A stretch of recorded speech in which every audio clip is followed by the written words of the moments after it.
Hi everyone, it's Jimmy at SurvAid, and in this video we're going to have a look at how we can import a CSV file with some coordinate data in it and use it to update the details of some PGMs in the SurvAid web portal.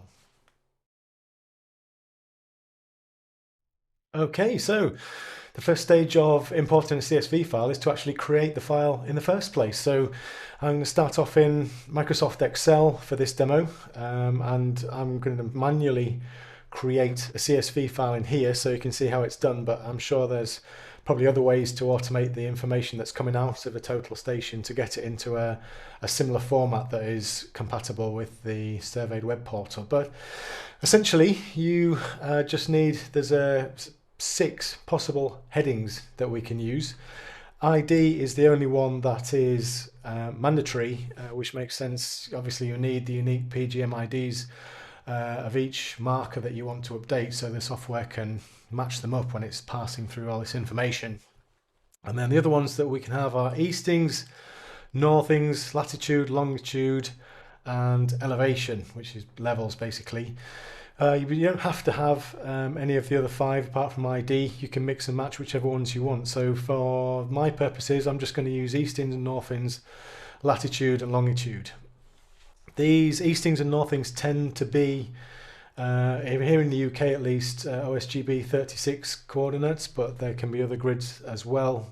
The latitude and longitude are always WGS 84 coordinates, as you would get from a mobile device, and these are what are used to display PGMs on the map on the web.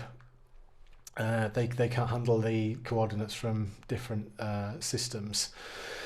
So I've done a fairly basic CSV, Excel document here. I've just got 3 PGMs in my job that I'm going to update, and you can see the layout and everything here. So now I've done that, I'm going to go to File, Save As.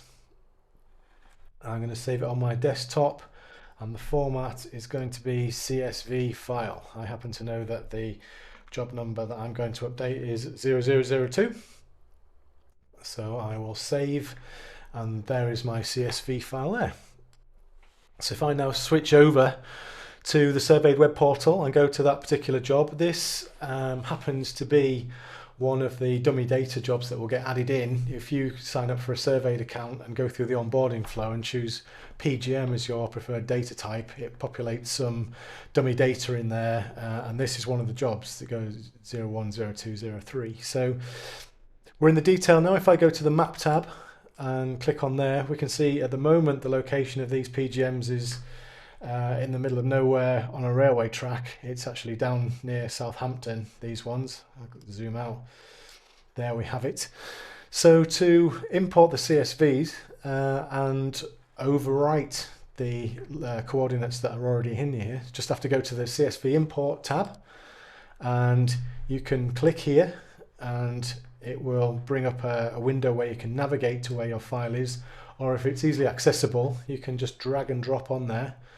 As soon as you let it go, it will bring in the file, work its way through all the data, match up with the PGM IDs, and update all the coordinates inside. So if we OK the success message and we go back to the map and refresh, we will see that those PGMs have now relocated to the mile in central London rather than from the railway track in Southampton. And that's it. That's all there is to it. You need to be careful with this because once the file is imported, there's no way of undoing it, but you can just keep importing files over and over again as much as you like. And it's something that people have found a really big time saver, getting those coordinates out of the total station and straight into SurvAid without having to manually go in and type them all up back in the office a few days after their site visit. So hope that all made sense and looks good to you. There's articles in our help centre that go through this in more detail as well. If you have any questions, feel free to get in touch with me. In the meantime, happy surveying.